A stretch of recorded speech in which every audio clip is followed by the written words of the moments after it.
আজ তোমাদের আমি ক্লাস 10 এর ভূগোল পড়াবো বায়ুমণ্ডল চ্যাপ্টারটা। আচ্ছা, এটা পড়াবার আগে বলে দিই বায়ুমণ্ডল কাকে বলে। সমুদ্রপৃষ্ঠ থেকে ওপরের দিকে যে 10,000 কিলোমিটার পর্যন্ত অদৃশ্য গ্যাসীয় আবরণ পৃথিবীকে বেষ্টন করে আছে তাকে বায়ুমণ্ডল বলে। এই অদৃশ্য গ্যাসীয় আবরণ পৃথিবীর মাধ্যাকর্ষণ শক্তির টানে জড়িয়ে থাকে এবং পৃথিবীর সঙ্গে আবর্তন করে। এর বিশেষত্ব হচ্ছে 1. বায়ুমণ্ডল একটি মিশ্র গ্যাসীয় পদার্থ। 2. ভূপৃষ্ঠ থেকে ঊর্ধ্ব আকাশের দিকে বায়ুমণ্ডলের ঘনত্ব হ্রাস পায়। 3. উষ্ণতার হ্রাস বৃদ্ধির ফলে বায়ুমণ্ডলের আয়তনে হ্রাস বৃদ্ধি ঘটে। আচ্ছা, এবারে বলবো, দেখো বায়ুমণ্ডলের বিভিন্ন উপাদান। বায়ুমণ্ডলের গঠনকে দুভাগে ভাগ করা যায়। একটা হচ্ছে বায়ুমণ্ডলের উপাদান হিসাবে, আর একটা হচ্ছে বায়ুমণ্ডলের উচ্চতার ভিত্তিতে স্তর বিন্যাসে। এবার হচ্ছে বায়ুমণ্ডল প্রধানত 3 প্রকার উপাদান দ্বারা গঠিত। সেগুলো কি কি? 1 হচ্ছে গ্যাসীয় উপাদান। বায়ুমণ্ডলে বিভিন্ন গ্যাসীয় উপাদানের মধ্যে প্রধান হচ্ছে নাইট্রোজেন। বায়ুমণ্ডলের বিভিন্ন গ্যাসীয় উপাদানের মধ্যে প্রধান হলো আণবিক নাইট্রোজেন, অক্সিজেন, অর্থাৎ বায়ুমণ্ডলের গ্যাসীয় উপাদানের প্রায় 99% নাইট্রোজেন ও অক্সিজেন নিয়ে গঠিত। আচ্ছা, নাইট্রোজেন হচ্ছে 78.8%। এই বায়ুমণ্ডলের নাইট্রোজেন গ্যাসের প্রাধান্য সবচেয়ে বেশি হলো এটি একটি নিষ্ক্রিয় গ্যাস।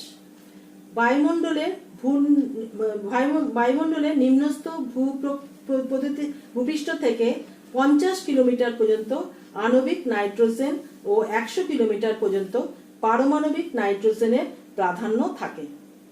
তারপর হচ্ছে সি হচ্ছে প্রোটিন ও নিউক্লিন এর অ্যাসিডের উৎস হওয়ার জন্য জীবজগতের পক্ষে এটি অপরিহার্য। ডি, মাটির উর্বরতা বৃদ্ধিতে এই গ্যাস অপরিহার্য। ই, এই গ্যাস বায়ুর আয়তন বৃদ্ধি ও অক্সিজেনকে পাতলা করতে সাহায্য করে। আর ই, বর্তমানে বায়ুমণ্ডল থেকে নাইট্রোজেন সংগ্রহ করে সার তৈরির কাজে লাগানো হয়। আচ্ছা, 2 নম্বর দেখো, এখানে রয়েছে অক্সিজেন 20.95%।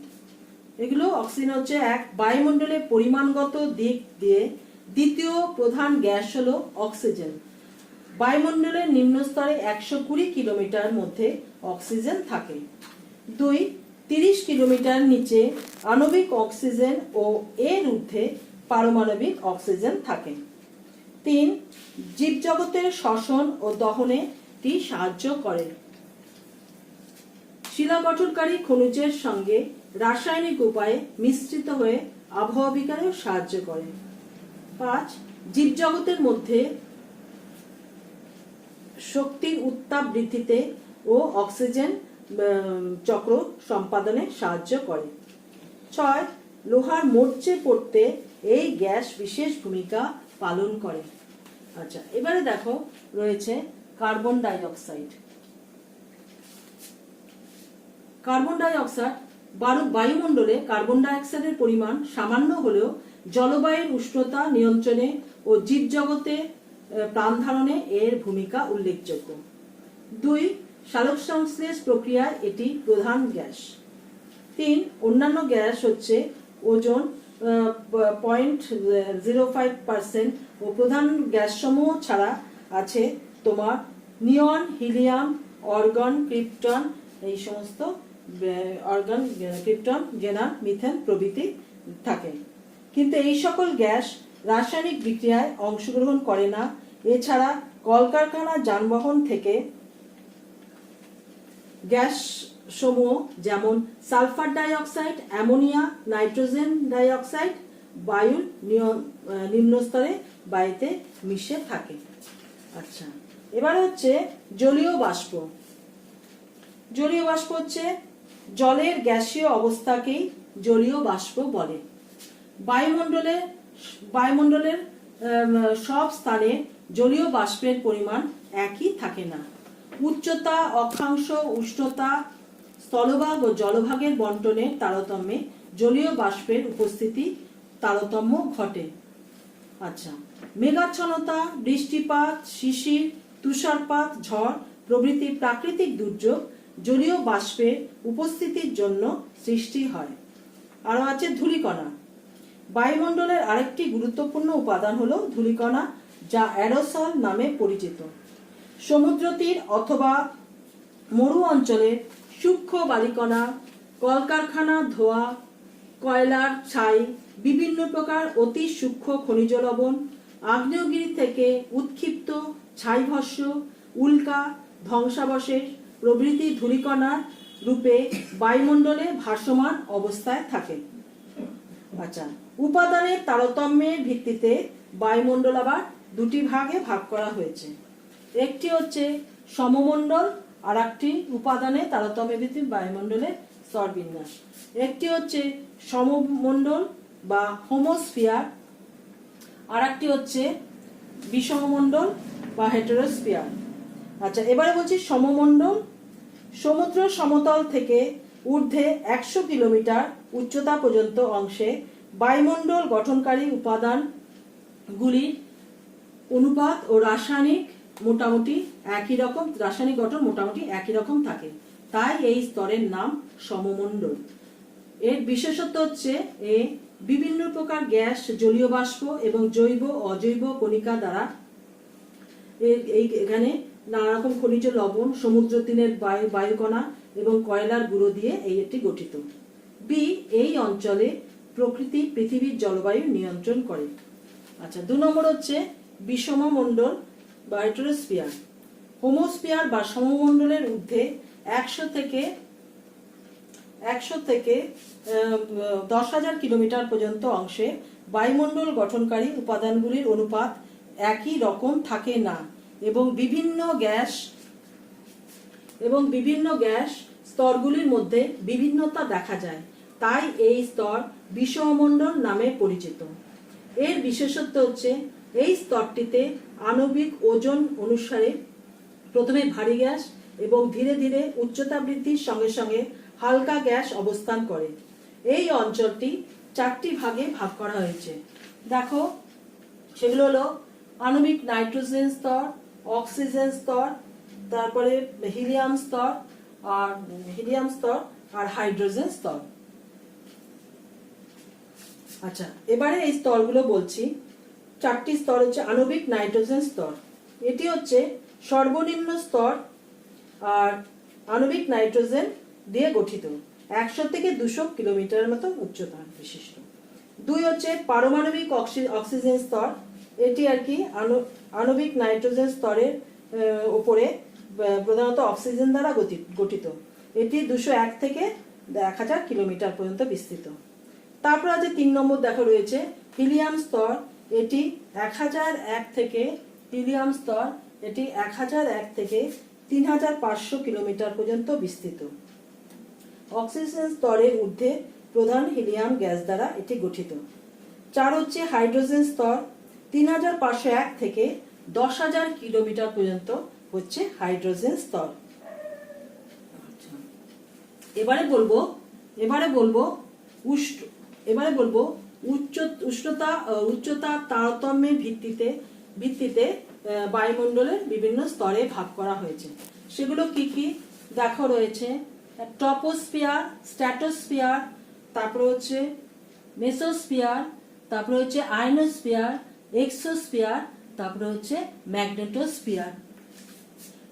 আচ্ছা, এবারে হচ্ছে দেখো, এবারে এক একটার বর্ণনা আমি দেব। দেখো ট্রপোস্ফিয়ার, তারপরে দেখো ট্রপোস্ফিয়ার একদম এটি বায়ুমণ্ডলের সবচেয়ে নিচের স্তর, ভূপৃষ্ঠ সংলগ্ন স্তর, যেখানে বায়ুমণ্ডলের যাবতীয় পরিবর্তন দেখা যায়। এর বিস্তার হচ্ছে নিরক্ষীয় অঞ্চলে 18 কিলোমিটার, ক্রান্তীয় অঞ্চলে 12.5 কিলোমিটার ও মেরু অঞ্চলে প্রায় আলো 8 কিলোমিটার উচ্চতা পর্যন্ত বিস্তৃত। আচ্ছা, এর বিশেষত্ব হচ্ছে এই স্তরে প্রতি 1000 মিটার উচ্চতা বৃদ্ধির সাথে সাথে 6.4 ডিগ্রি সেন্টিগ্রেড হারে উষ্ণতা হ্রাস পায়। একে উষ্ণতার স্বাভাবিক হ্রাস হার বা উত্তাপ কমে যাওয়া গড় বা ল্যাপস রেট, এই তিনটে বললে এটার উত্তর দিতে হবে। তাহলে কি বললাম, প্রতি 1000 মিটার উচ্চতায় 6.4 ডিগ্রি সেন্টিগ্রেড করে উচ্চতা বৃদ্ধিতে উষ্ণতা হ্রাস পায়। আচ্ছা, 2 হচ্ছে বি, বায়ুমণ্ডলের 75% গ্যাসীয় উপাদান nitrogen, oxygen, carbon die oxide এই স্তরে থাকে। এখানে বায়ুর চাপ বেশি হয় সেই জন্য। সি হচ্ছে বিভিন্ন প্রাকৃতিক দুর্যোগ, শিলাবৃষ্টি, বজ্র, বিদ্যুৎ, ঝড়, বৃষ্টি, মেঘ এই স্তরে দেখতে পাওয়া যায়, আর এই স্তরে আমরা বাস করি। আচ্ছা, এখানে এই ঝড়, বৃষ্টি, মেঘ এগুলো দেখতে পাওয়া যায় বলে তাই একে ক্ষুব্ধমণ্ডল বলা হয়। আবার ইংরেজিতে টপো কথার অর্থ হচ্ছে পরিবর্তন, এবং দৈনন্দিন আবহাওয়ার আমরা যে রকম পরিবর্তন অনুভব করি এই স্তরে এই পরিবর্তন দেখতে পাওয়া যায়। আচ্ছা, এবারে ট্রপোস্ফিয়ারের ঊর্ধ্বসীমাকে বলা হচ্ছে ট্রপোপজ। নিচে ট্রপোস্ফিয়ার এই অঞ্চলে এসে পজ করে, অর্থাৎ থেমে যায়, তাই একে ট্রপোপজ বলে। এই স্তরে বায়ু চলাচল বা জলীয় মিশ্রণ তেমন দেখা যায় না, তাই একে স্তব্ধ স্তরও বলে। আচ্ছা, 2 নম্বর দেখো রয়েছে স্ট্র্যাটোস্ফিয়ার। ট্রপোস্ফিয়ারের ঊর্ধ্বসীমা ট্রপোপজের উপরে বায়ুমণ্ডলের স্তর স্ট্র্যাটোস্ফিয়ার নামে পরিচিত। ট্রপোপজের ওপর থেকে প্রায় 20 কিলোমিটার থেকে 50 কিলোমিটার উচ্চতায় এটি বিস্তৃত থাকে। এর বিশেষত্ব কি? এক হচ্ছে এই স্তরে উচ্চতা বৃদ্ধির সঙ্গে সঙ্গে উষ্ণতা বাড়তে থাকে এবং এর সর্বোচ্চ উচ্চতায় 50 কিলোমিটারের তাপমাত্রা 0 ডিগ্রি সেলসিয়াসে গিয়ে পৌঁছায়। আচ্ছা, স্তরটিতে জলীয় বাষ্প, মেঘ না থাকায় কোনো প্রকার বায়বীয় গোলযোগ ঘটে না, অর্থাৎ আবহাওয়া শান্ত থাকে, তাই একে শান্ত মণ্ডলও বলা হয়। হচ্ছে এই স্তরে 20 থেকে 35 কিলোমিটার উচ্চতায় ওজোন গ্যাসের অস্তিত্ব লক্ষ্য করা যায়, তাই এই স্তরকে ওজোনোস্ফিয়ারও বলা হয়। এই গ্যাস হচ্ছে ক্ষতিকারক, অতি বেগুনি রশ্মি শোষণ করে উত্তপ্ত হয় বলে এই অংশে উষ্ণতা বৃদ্ধি পায়। এখানে কোনো বায়ু প্রবাহ, ঝড়, বৃষ্টি, মেঘ এই স্ট্র্যাটোস্ফিয়ারে এগুলো দেখতে পাওয়া যায় না। এই জন্য দ্রুত গতি সম্পন্ন জেট বিমানগুলি বায়ু প্রবাহ, ঝড়, বৃষ্টি এড়িয়ে চলার জন্য স্ট্র্যাটোস্ফিয়ারের মধ্য দিয়ে চলাচল করে। ঝড় বৃষ্টি নেই বলে জেট বিমানগুলি সাধারণত এই বায়ুস্তরে বিনা বাধায় চলাচল করে আকাশে পুচ্ছাকারে সাদা দাগ রেখে দেয়। এটা হয় কি করে? ইঞ্জিন নির্গত জলীয় বাষ্পের ঘনীভবনের ফলে এই দাগের সৃষ্টি হয় এবং এখানে কোনো বায়ু প্রবাহ নেই বলে তা আমাদের দৃষ্টিগোচর হয়। তারপরে হচ্ছে এই স্তরের ঊর্ধ্বসীমাকে মানে স্ট্র্যাটোস্ফিয়ার এবং মেসোস্ফিয়ারের মধ্যবর্তী সংযোগস্থানী সীমাকে বলা হয় স্ট্র্যাটোপজ। আচ্ছা, এবারে দুটো বলে দিলাম, ট্রপোস্ফিয়ার আর স্ট্র্যাটোস্ফিয়ার। এবারে বলবো মেসোস্ফিয়ার। স্ট্র্যাটোপজের ওপরের অংশকে মেসোস্ফিয়ার বলে। স্ট্র্যাটোপজের ওপর থেকে 80 কিলোমিটার পর্যন্ত উচ্চতা বৃদ্ধির সঙ্গে সঙ্গে এই স্তরে উষ্ণতা দ্রুত হারে আবার কমতে থাকে। মেসোস্ফিয়ারে বায়ুচাপ কম থাকে। মেসোস্ফিয়ারের আর একটা বৈশিষ্ট্য হচ্ছে উল্কাপিণ্ড সমূহ এই স্তরে এসে পুড়ে ছাই হয়ে যায়। এই স্তরের ঊর্ধ্বসীমাকে অর্থাৎ মেসোস্ফিয়ার ও আয়নোস্ফিয়ারের মধ্যবর্তী সংযোগকারী সীমানাকে মেসোপজ বলে। আচ্ছা, এবারে 4 নম্বর বলবো আয়নোস্ফিয়ার। এবারে দেখো আয়নোস্ফিয়ার। মেসোপজের ঊর্ধ্বে বায়ুমণ্ডলের চতুর্থ স্তর হলো আয়নোস্ফিয়ার। মেসোপজের ঊর্ধ্বে অর্থাৎ ভূপৃষ্ঠ 80 কিলোমিটার উচ্চতা থেকে 500 কিলোমিটার উচ্চতার মধ্যবর্তী অংশ স্তরটি আয়নোস্ফিয়ার স্তরটি অবস্থিত। এই স্তরটি বায়ুর উষ্ণতা খুব দ্রুত বৃদ্ধি পায় বলে একে থার্মোস্ফিয়ারও বলে। আবার এর উপরের স্তরটি বায়ুর উষ্ণতা একই রকম থাকে বলে একে সমতাপ অঞ্চলও বলে। বিশেষত্ব হচ্ছে এক, এই স্তরে উচ্চতা বৃদ্ধির সঙ্গে সঙ্গে উষ্ণতা বৃদ্ধি পায় এবং অতি বেগুনি এক্স রশ্মি শোষিত হবার কারণে সর্বোচ্চ অংশের 500 কিলোমিটার উচ্চতায় উষ্ণতা প্রায় 1200 ডিগ্রি সেলসিয়াস পৌঁছায়। আচ্ছা, এখানে তড়িতাহত অণুর চৌম্বক বিক্ষেপের ফলে সুমেরু এবং কুমেরু অঞ্চলে একরকম উজ্জ্বল আলোর বিচ্ছুরণ দেখা যায়। একে বলা হয় মেরু জ্যোতি বা মেরু প্রভা। তাহলে বুঝতে পেরেছো মেরু জ্যোতি বা মেরু প্রভা কাকে বলে। সুমেরু অঞ্চলে মেরু প্রভাকে সুমেরু প্রভা বা অরোরা বোরিওলিস, ইংলিশ নামগুলো মনে রাখবে, অরোরা বোরিওলিস, এবং কুমেরু অঞ্চলের মেরু প্রভা কুমেরু প্রভা বা অরোরা অস্ট্রেলিস নামে বলা হয় আর কি। তাহলে অরোরা বোরিওলিস এবং অরোরা অস্ট্রেলিস কি সেটা নিশ্চয়ই বুঝতে পেরেছো। মেরু প্রদেশে যখন 6 মাস রাত থাকে তখন মেরুজ্যোতি ওই অঞ্চলে অন্ধকার কাটিয়ে ফেলে। ভূপৃষ্ঠের বেতার তরঙ্গ গুলো আয়নোস্ফিয়ার স্তর ভেদ করে আরো ওপরে যেতে পারে না বলে এই স্তর থেকে বেতার তরঙ্গ প্রতিফলিত হয়ে পৃথিবীতে ফিরে আসে। তাই জন্য বিভিন্ন রেডিও স্টেশন থেকে প্রচারিত গান, বাজনা, নাটক, কবিতা, সংবাদ প্রভৃতি আমরা রেডিও মারফত বাড়ি বসে শুনতে পাই। 1947 খ্রিস্টাব্দে ব্রিটেনের স্যার এডওয়ার্ড ভি অ্যাপেলটন এই আয়নোস্ফিয়ার স্তরের অস্তিত্ব প্রথম প্রমাণ করেছিলেন। আচ্ছা, এবারে 5 নম্বর বলেছি, সেটা হচ্ছে এক্সোস্ফিয়ার।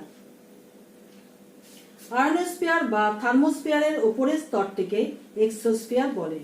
এই স্তর থার্মোস্ফিয়ারের উপরে অর্থাৎ 500 থেকে 750 কিলোমিটার উচ্চতা পর্যন্ত বিস্তৃত। বিশেষত্ব হচ্ছে এক, এই স্তরে উচ্চতা বৃদ্ধির সঙ্গে সঙ্গে উষ্ণতা বৃদ্ধি পায়, 1200 থেকে 1600 ডিগ্রি সেলসিয়াস মতো হয়ে যায়। বি, এই স্তরে হিলিয়াম ও হাইড্রোজেন গ্যাসের প্রাধান্য দেখা যায়। এখানে বায়ু এত হালকা যে তার অস্তিত্ব প্রায় বোঝাই যায় না। এক্সোস্ফিয়ার ধীরে ধীরে মহাশূন্যে মিশে গেছে।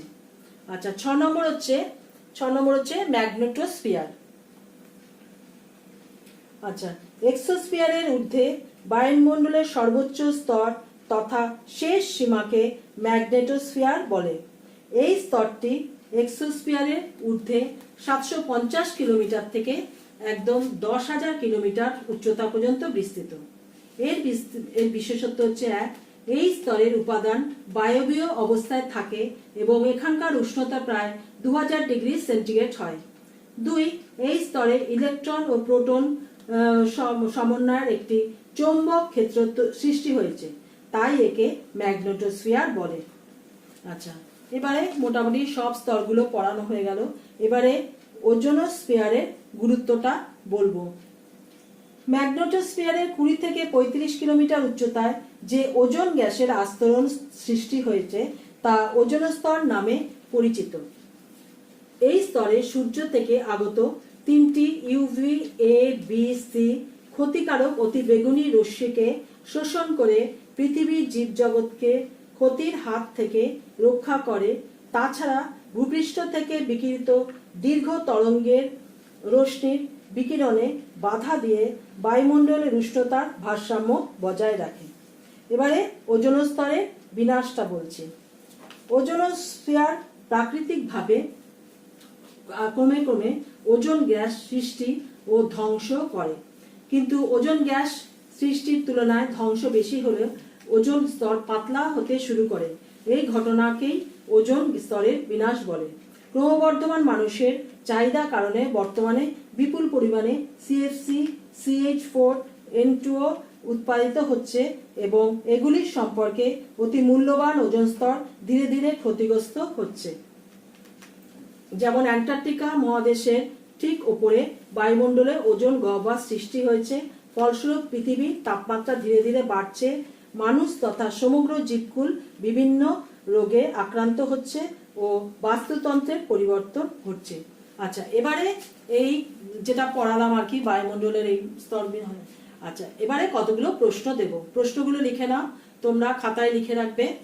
আচ্ছা, বায়ুমণ্ডল কাকে বলে, এর দুটি বিশেষত্ব লেখো। 2, সমমণ্ডল ও বিষমমণ্ডল কাকে বলে। 3, টপোস্ফিয়ার সম্বন্ধে বৈশিষ্ট্য সম্বন্ধে লিখবে। 4, স্ট্র্যাটোস্ফিয়ার সম্বন্ধে লিখবে। আর 5, আয়নোস্ফিয়ার সম্বন্ধে যা জানো লিখবে। 6, বায়ুমণ্ডলের গঠনকে মূলত কয় ভাগে ভাগ করা যায় ও কি কি। 7, উষ্ণতার স্বাভাবিক হ্রাস হার কাকে বলে। 8, উল্কাপিণ্ড কোন স্তরে এসে পুড়ে ছাই হয়ে যায়। 9, মেরুজ্যোতি কি। 10, অরোরা বোরিওলিস কাকে বলে।